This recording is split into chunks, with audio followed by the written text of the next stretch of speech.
ndetse ahawe batisimu ihagije kumugira umwana w'Imana, mm, bitagomba kumugerekeraho kugema, mm, ko nta gaciro bifite, byari bigafite kugira ngo abantu binjire mu muryango w'Abayahudi. None ubu turi mu bukristu burenze kure, kuko Yezu yaje kuzuza ubwo Buyahudi abu noneho bugira ubukristu, aduha mm, ikimenyetso gikomeye kuruta icyo kugema.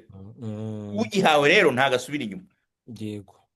Ni nko guha umuntu dogiteri warangiza ukamusubiza inyuma ngo najye gukora na metirize. Niyo ngo niba umuntu abatijwe sefini, ibyo Mm, bintu byo kujya kumunyenye mubikureho, ntimugajye mwikoreza abantu imitwaro itari iyabo. mm, mwe Abayahudi mushobora gukomeza kubikora nk'umuco wanyu wa Kiyahudi, ariko mm, ntimuzabyikoreza abakristo bose. mm, N'utundi tuntu bakemuraga hagati yabo, abapfakazi baba ngaba babuze ibi n'ibi, utuntu twinshi. mm, Ariko niho hantu tubona aho bavuga bati okay, ubwo ikibazo kivutse, muhamagara abantu bakuru mu itorero bicare bagitorere umuti. mm, Aho ngo konsiliza havutse ikibazo cyangwa igiye gutanga umurongo. Nka mm, konsile ya Vatikani ya 21 nako ya kabiri, iya 21, nta krize ikomeye yari iri muri kiliziya. mm, Urabona nka konsile ya 30 yabaye kubera ko abaporo bari bavutse, mm, aterana bati iki kibazo ko gikomeye ko dusenyutse turagikemura gute. mm, Konsile ya Vatikani ya mbere yari yavutse kubera ko hari ikibazo cy'abantu bita abamoderniste, bari mm, gucarenjinga kiliziya mu mpande zose, mm, bagomba kwicara bavuga ati turagikemura gute. mm, Vatican II yo nta kibazo cyari gihari cy'ubwo bwoko. mm, Ni konsile Papa Yohani 23 yicaye ngo ari gusenga, yumva Nyagasani aramubwiye ati kiliziya yanjye abantu barimo barahera umwuka, mm, amadirishya arafunze, imiryango irafunze, ndagira ngo ufungure abantu bahumeka umwuka mushya. mm, Fungura amadirishya, fungura imiryango, muri kiliziya hinjiremo akayaga mm, kavuye hanze. Nuko Vatikani yavutse, nuko Papa Yohana 23 abivuga. mm, Yagize igitekerezo ngira ngo hari muri za 59, ahita anatumiza, yohereza ibaruwa abasenyeri bose bo ku isi, avuga ati dore igitekerezo nagize, Nyagasani yambwiye ngo kiliziya yanjye ikeneye kongera kwireba ikisuzuma, ariko cyane cyane ikareka akayaga gashyashya kavuye hanze kakagira gute, kakinjira, ndetse n'umwuka urimo ushaje ugasohoka. mm, Abasenyeri bose ngo aravuga ati ni iki mwumva twaganira mm, cyatuma kiliziya yongera kwigiramo ubuzima bushyashya.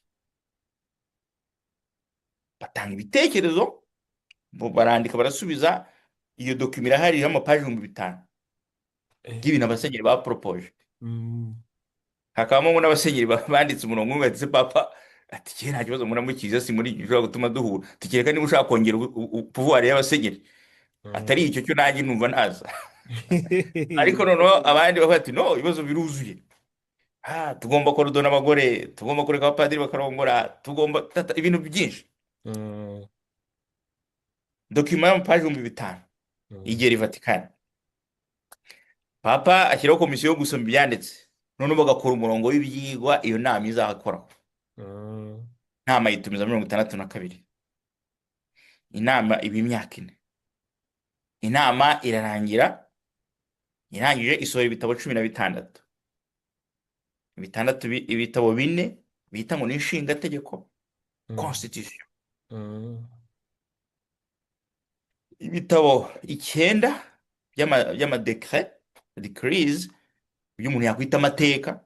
mm. Iteka rya wumva ngo iteka, no mu binyamakuru bijya mu Bya Rwanda perezida wa perezida iteka. repubulika. Mm, Donc iyo nama Vatikani ya kabiri yasohoye amateka 9, isohora inyandiko nshingategeko 4, mm, isohora n'amatangazo 3, mm, byose hamwe bikaba inyandiko 16. mm. Ubu rero nibyo turi kugenderaho, niyo kiliziya turimo. Iyo Eh, abantu binjiye mu iseminari, icyo kintu cya mbere tubigisha kugira ngo mm, bamenye kiliziya barimo. mm, Ubwo tuzabigenderaho kugeza igihe Roho Mutagatifu azavuga ati bara, ni byiza se mubikomeze cyangwa se muhinduka, mufate indi nzira, muhuwe hano, muhuwe hariya. mm. Ubwo padi tukiri aho ngaho hari muri iyo konsili vatikande hari Mhm. ibintu biri kuvugwa ku mihanda ko kiliziya igiye kongera gucikamo kabiri. Kare batubwiye kuri shizime doriya cyagiye Mm. havuka aba orthodox, ngo kiliziya ngo Mm. igiye kongera gucikamo kabiri kubera ikintu cyitwa fraternité sacerdotale do Saint-Pie X. Kugira Aha. ngo yenda abadukurikiye batagira ngo yenda n'ibyo umuntu ari kwihimbira, hari umupadiri umwe wabikoze w'ikiganiro, ariko bifite n'ahandi hantu biri henshi, ariko Mm. nakwerekaho nkakwereka tite yenda y'icyo kiganiro, Mhm. yenda ukagira icyo ubitubwiraho, kuko abantu barahangayitse, ngo ndetse ngo amakuru ahari ni uko ngo ejo habaye inama kuri ibyo bintu ngo Mm. yabereye ngo i Vatikani.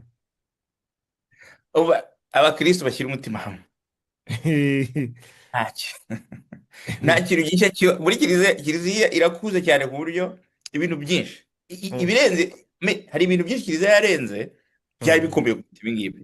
mm. Wenda si ngombwa kunabinyereka nta kibazo. Nari ngiye kugusharinga sikirini nkwereke Wowe yenda. nta kibazo reka nkomeze Nta kibazo. nkomeze wenda. Eh, eh, Eh, nawe ngo kiliziya imaze imyaka ibihumbi bibana na bino bintu shizime kiliziya zabayeho nyinshi zitandukanye, zimwe zirafata izindi zafata. mm, mm, Burya nk'abaporo ni urugero, mm, iri muri shizime zikomeye zajegeje ubukristu mu burengerazuba bw'isi. mm, Iriya y'aba orthodox nayo yarayijegeje ariko si cyane. mm, Burya ni nk'umuntu abona mu rugo ushwanye n'umuvandimwe wawe, mm, bigira uko bigenda, ariko ushwanye n'umwana wawe mu rugo cyangwa umugore mm. biba bibi kurushaho, ndabeshya. Biba bikomeye. Mm, Ushobora gushwana n'umuvandimwe wawe ukimuka ukamurekera isambu ukigendera ukajya kwishakira ibindi, mm. ariko ushwanye n'umwana wibyariye cyangwa umugore wawe mubana mu nzu Biba kavuga ko bikomeye. Eh, burya abaporo ijya shizime yabo niho yari ikomereye, kuko ari gushwana n'umuntu mubana mu nzu. mm. Na nyuma abantu bagiye bagira izindi shizime, buriya mu Bufaransa bigeze kugerageza ibyo bita galikanisme. Eh, kuko ngo hari ngo eglise garikani, njya nyumva hari n'abantu Eh, bize mu iseminari y'iwacu y'Icyangugu, hari umuntu umwe njya mbona ngo wabaye umupadiri ngo bibamo. oya ntibikibaho. Urabona anglicanisme ni iy'abangirika b'abongereza. Nayo ni Burya mu shizime, gihe nayo iri muri mu gihe iya shizime y'abangirikani yabagaho, n'abafaransa hari abantu bari kurota gukora shizime yabo bakayita galikanisme. Mm, Muri Autriche bigeze gushaka gukora shizime igihugu, ibyo mm, bita muri febronianisme, nabo mm, bashakaga kiliziya yabo ya Autriche. mm, Mu Bufaransa bashaka galikanisme, n'ibindi bihugu bigeze kuvuga ati no, kuki kiliziya gatolika igomba kuyoborwa i Roma, kuki mm, tutagira iyacu y'Ubufaransa nk'uko abongereza bagize iyabo y'Ubwongereza. mm, Amashizime ni ibintu bishaje muri kiliziya nk'uko n'ibindi bintu byose biba birimo bishaje. mm, Iby'abaporo burya nabyo impamvu byanafashe ni uko Ubudage, abapurensi bo mu Budage icyo gihe barabishyigikiye cyane kuko barafitanye ibibazo n'Ubutaliyani, mm, ariko amashizime menshi abaho akavugwa akarangira. Iyi mm, rero ntabwo mbona ahantu iteje abantu ubwoko, kuko d'abord kugira ngo mwumve bari mm. abantu bo mu ikominoti fraternité ya Pio ni abantu batarenze 1200 Ku isi yose. ku isi yose. Mm, Ku isi yose dufite abapadiri barenze 400. Kuba mm, rero abantu igihumbi mm, urumva ugereranyije no mu mibare nicyo binavuze. mm, Dufite abasenyeri barenze 3,000. mm, Ahangaha turi kuvuga abasenyeri bane. bane Urumva bonyine. abantu uko bazadushyigura. Umuntu ufite ikibazo kubera ibyo Mm, nashyira umutima hamwe, kiliziya ni iya Nyagasani ibikomeye. Umupadiri bajya kumwe ati kiliziya kuba yararusimbutse igasimbuka revolution française mm, ikarusimbuka, mm. ati n'ibindi zabisimbuka. Ubu noneho ikintu gikomeye dufite nta nubwo ari ibingibi bya communauté fraternelle, ibi ni ibintu byoroshye. Ubu ibintu ahubwo bikomeye duhanganye nabyo ni bino bintu by'abantu banga kujya gusenga, secularism yageze mu bantu, mu ngo no mu magufwa y'abantu. Mm, Mu buryo ikibazo gikomeye kiliziya ihanganye nacyo kiremereye gifatika. mm, Naho gurupe y'abantu igihumbi ntabwo bazajya gushyigura abantu 400. Ntibikunda. mm, Ni ntuza ni shizime isanzwe. Ngira ngo uwo mupadiri yabasobanurira ibyo ari byo, uko bavutse mu by'ukuri bari gupanika ofete voilà ce qui se passe. mm, Communauté ya fraternité ya Saint-Pie X ni panike barimo kubera ko kiliziya gatolika urabona bashinzwe na Lefebvre, Monseigneur Marcel Lefebvre, mm, wabaye Dakari akaba i Roma akabashinga, ariko babaho bameze nka congregation, batangiye ari nka congregation nk'uko n'abayezuwiti bariho n'abandi bose, mm, batangira muri 70 muri 1970, ariko bigeze mu 1988 Monseigneur Lefebvre abona ari gusaza, mm, agira ubwoba ndetse n'isaza ikomeretse zabaho gute, mm, nibwo kandi akaba uko yagendaga akura yaragendaga atandukana n'ubuyobozi bwa kiliziya. mm, naho ubundi yarimo muri kiliziya nta muntu wagize icyo amutwara, bazi ko agendera ku mateka, ku mahame akomeye y'abakonservateur. mm, Kiliziya uko ibimenyereye, ubundi kiliziya ikintu cya mbere iha abantu bose ni igihe, mm, na solution y'ibibazo byose bijya mu kiliziya gatolika ni igihe. mm, Urabisengera ukicekera nyagasani akikorera akazi. mm. Aya mashizme menshi yagiye yirangiza ibyo bita animal naturel, urupfu rw'abantu basanzwe, ugapfana n'ibintu byawe, ubuzima bugakomeza. Nuko kiliziya ubundi ntaho kiliziya igutegera, Mm. irakureka ugakora ibyo ushaka, ariko bizi ko igihe kizagera ukava mu nzira ukajyana n'ibyawe. Igakomeza, Rero yigakomeza, yigakomeza. cyane kiliziya ikomeza urugendo nka wa mugezi nakubwiraga, icaho Mm, yiruka. mm, Naho kiliziya rero yari imutegera, ariko nawe uko ari umusenyeri abimenyereye, nawe ara kiliziya yarayize, avuga ati kiliziya yose iri kuntega umutego, yaranyihoreye kugira ngo nzasaze mpfane ibintu byanjye, cyangwa nimara gupfa bahita bafata abandi bantu babashyire mu yandi makongregasiyo. Nanjye rero kugira ngo ntazapfana n'ibintu byanjye, ngiye kugira gute, ngiye korodona abantu. Mm, Abafashe desiyo yo korodona abasenyeri bane muri 88, naho rero kiliziya yambwira ati no, mm. uburenganzira turabukwima, Mm, ntabwo ufite. mm, Duruwakano ya kiliziya ivuga yuko kugira ngo worodone umuntu abe umusenyeri, mm. bisaba ko hagomba kuba hari abasenyeri batatu, Yego. kandi bisaba uruhushya rwa papa. Mm, Iyo ibyo bintu bituzuye ntabwo worodona umuntu umusenyeri. Kuvuga ngo umusenyeri ashobora korodona abapadiri 100 icyarimwe, mm, ariko umusenyeri umwe cyangwa abasenyeri benshi ntibashobora kuba sakire hatari abasenyeri batatu. mm, Iduruwakano ibitwigisha, mm, kandi hari uburenganzira bwa papa. mm, We rero bamwimye uruhushya, arasuzugura, aranabikora, ariko abura abasenyeri batatu, abona babiri, yari mm, we n'undi muntu umwe. mm, Ati kandi yambwiye ati rero ibyo bintu wakoze ntabwo byemewe, mm. ariko ararenga arabikora, kuko yavuga ati se ningenda bizagera gute, ngomba gusiga n'urudonye abantu bazakomeza rumuvuma, Mm, kuko afite ubwoba ko napfa azajyana nabyo, mm. aza gupfa eventuellement, barasigara abandi bane, nabo rero igihe kirageze batangiye gusaza, nabo bafite ubwoba ko bashobora kujyana n'ibyo Ko bintu. bagiye gupfa bigahita yego. Ubwo nawe kiliziya ikongera ivuga ati no, ni panike barimo, ariko kiliziya entreta yagiye ibaha uburenganzira nko muri 2009, 2009, le pape Benoît XVI Mm, yari yabwiye abapadiri baho ko abaha uburenganzira bwo gukiza abantu ibyaha, donc bwo gutanga za penetensiya, gusoma za misa, mm, bakaba bakwinjira mu madiyoseze. Bamubwira ati wowe niba wumva ushaka kuza muri kiliziya gatolika nta kibazo, ngwino mm, ushaka umusenyeri ujye mu bandi bapadiri, kuko bafite formasiyo nziza, ni abapadiri nyabapadiri, mm, kandi babaye rudoni n'umusenyeri. mm, Ni ukuvuga ngo abantu Lefebvre yahawe ubupadiri, nta muntu uvuga ko atari abapadiri, kuko yari musenyeri abyemerewe. mm. Ariko ababuhawe kuva icyo gihe yirukanwa mu kiliziya 8, abo bo ntibemewe. Yego. none n'abo basenyeri ntibemewe. Mm, None kiliziya kugira ngo ibwire abapadiri bandi basigaye bati ushaka aze, yagiye itanga uburenganzira butandukanye.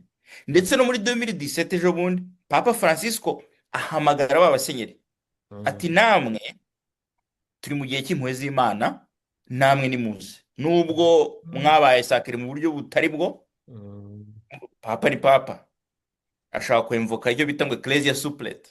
mm, Ecclesia supplete ni ukuvuga ngo kiliziya ishobora kujya gutya.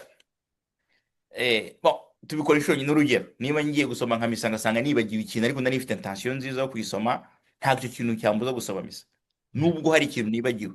mm, Nshobora gusoma misa wenda nkasimbuka akantu kuko nakabuze, kuko naje niruka nkakibagiwe, ariko intention yanjye yari nziza, ntabwo nigeze ntekereza ko ndi gukora ku kantu, si byo se? mm, Ni urugero, niba ngiye gusoma misa ngasanga nibagiwe Eucharistia, Ecclesia Sup, nubwo tutabikora, mm, nshobora gukoresha ikimwe kiri muri iyo village, mm, ariko simbigire itegeko. mm. kuko nta kundi byari kugenda. mm, Abantu bakeneye misa kandi naje nibagiwe ikintu cy'ingenzi, ariko ndahari ndi padiri wahawe isakaramentu. mm, Hari ibintu byinshi cyangwa se nshobora no gusoma misa nkasimbuka nk'amagambo asomwa mm, mu misa. mm, Kiliziya ikambabara ati eklezia suplete, mm, kubera ko intention yari nziza. Ubwo mm, rero kiliziya yaravuze ati okay, mwabasenyeri mwe namwe, kuko turi muri misericorde iki n'iki, namwe nimuze turabakire nk'abana b'Imana. Icyo mm, gihe icyo babakorera ni uko bongera bakabaha ubusenyeri, mm, kugira ngo noneho buba bwemewe n'amategeko. Ubwo rero noneho bamwe baraje abandi baranga n'iki, ubwo rero nibyo barimo barashaka kongera gukomeza umuryango. Ariko nta hantu mbona bishobora guhungabanya kiliziya kuba yacikamo kabiri. Icyo ntabwo ari ikintu gikomeye rwose. mm, Au contraire, buriya nk'igihe Papa François azana ya baruwa iriya yavugaga iby'abatinganyi n'iki, mm. hakiye ni ikintu gikomeye cyashobora gusenya kiliziya. kiriya cyari kiri seri. Kiriya cyari seriye, kiriya gishobora gusenya kiliziya. Mm, Wabonye ko nk'abasenyeri b'Afurika, abasenyeri b'Afurika barazwi, ni abantu bubaha ubusanzwe muri Afurika, turubaha, niwo muco twakuriyemo twese. mm, C'est très rare uzumva abasenyeri bo muri Afurika babwira papa ngo you are wrong, mm, cyangwa ibintu twandikiye ntitubyumva ko bidasobanutse, ubivuze mu mm, rurimi tutumva. mm, C'est très rare uzumva ibyo, ni n'ubwa mbere hari byaba binabayeho. mm. Abasenyeri bakicara bati ibi bintu bisubiremo bivuge neza uko ugomba kubivuga, kuko niba ubyandikiye aba muri San Francisco ntibigende bijya iwawe, ariko twe ntabwo bitureba. Kiriya cyari gikomeye. Mm. Ariko ibi, iyi ni shizme. None iki nk'iyi shizme ntigira igihugu gishyigikiye, nta ntabwo wavuga ngo leta y'Ubufaransa ngo irayishyigikiye ku buryo no, nta mbaraga ifite, Kandi nta koko nibutse ko kare twabonye ko na ziriya shizme biriya bya orthodoxe byabaga bifite politike ibyihishe inyuma. byabaga bifite na sipe politike bigatuma bikunda. Yego. Burya na Luteri nta kintu yavuze abandi bapadiri batavuze mbere ye. Ah, Yavuze ibintu bisanzwe biriho, abateolojiye barakritika bakandika bagatukana, ibyo bibaho mu buzima busanzwe bwa kiliziya. ah. Ariko kugira ngo ibyo bifate ni uko hari ikibazo politike hagati y'Ubudage n'Ubutaliyani. Nicyo yegisipuruwasi. Eh, gihita gifata nyine, ni ukuvuga ngo voilà, aba rero turi kuvuga bafite igizi n'aba bantu, bana b'Imana nkatwe twese, bazahagaruka aba nta kibazo bateje. Yego. Padi, rero tugiye gushyiraho akitso kuko ndi kubona kiliziya tuzayivuga koko abantu banyoteye kuyimenya, kuko tugomba hari ikintu cyiza nabonye mu Rwanda bagiye gutangiza, icyo Mm. bita digital evangelization. Donc kuri digital continent ni gute ubutumwa bwageraho, inkuru nziza y'Imana yageraho, kuko muri katolika usanga ngo hari ukuntu bazana ngo na za chat GPT, ukajya usanga yenda niba ari ibintu by'iyobokamana bakazana mu materime atari ayacu, kubera ko ngo ikora research kuri Mm. YouTube no kuri za Google no ku zindi platform zitandukanye. Tugomba kuzuza ibi bintu, iri jambo, ibintu turi kuvuga tugomba kuvuga byinshi, kuko ni byiza cyane. Ndabizi no muri comment abantu baraza kubyishimira. Umva twebwe dukorera Nyagasani, niba abantu bibafashije Imana ishimwe, Mm, kandi niba hari n'ibitabafashije nabyo batubwira, umuntu arikosora umuntu. mm, Ikindi cyakora kigoye ni uko wa mugani kuvuga ibintu mu rurimi rwacu ntabwo byoroshye, kuko ibyinshi byagiye byandikwa mu ndimi zitari izacu. mm, Kubimanuraho ukabishyira mu Kinyarwanda ku buryo umuntu ashobora kubyumva ntabwo biba bitworoheye, ariko tugerageza uko tubishoboye, mm, umuntu akabyumva ayobowe na Roho Mutagatifu. mm, Abanyarwanda bo bazabyumve, Imana izabaha umugisha. mm. Buri wese atereho, nawe mvuga atere, ni uku twubaka kiliziya, twese wese agateraho ibuye rye. Voilà, nicyo ndi kuvuga. Ni ukuvuga ngo Yego. nubwo udakorera radiyo Mariya, ntukorere Pacis TV, ibyo ukora nabyo byubaka kiliziya. Mm. Kandi igihe bizaba bitubaka kiliziya, buriya abasenyeri bazabikubwira, ntugire ikibazo, nubwo wigenga. bazabimbwira. Yego, nibyo. Ujya baba bareba, bazabikubwira, nukora ibintu bitubaka kiliziya byo bazabikubwira. Mm. Nibyo. Ubwo njye Mm. nibwo buryo nahisemo bwo kwamamaza ukwemera kwanjye, gutemanya ukwemera kwanjye nk'umuntu Mm. wabatijwe nkanakomezwa. Buri wese afite uko abikora, njye nibwo buryo nabonye nzajya mbikoramo. Mm, Imana ikomeze guha umugisha, nuko ihe umugisha n'abandi bose. mm. ndumva ari ibyo urakoze. padi waduha umugisha tugana ku musozo. Reka dusabe umubyeyi Bikira Mariya abane natwe mu byo dukora byose, muri buno buryo bwose bugezweho tugerageza kumenyekanisha abantu umubyeyi wacu ari we Kiliziya. Kadusabire umubyeyi abane natwe tuvuga tuti: ndakuramutsa Mariya, wuzuye inema, wahana n'Imana,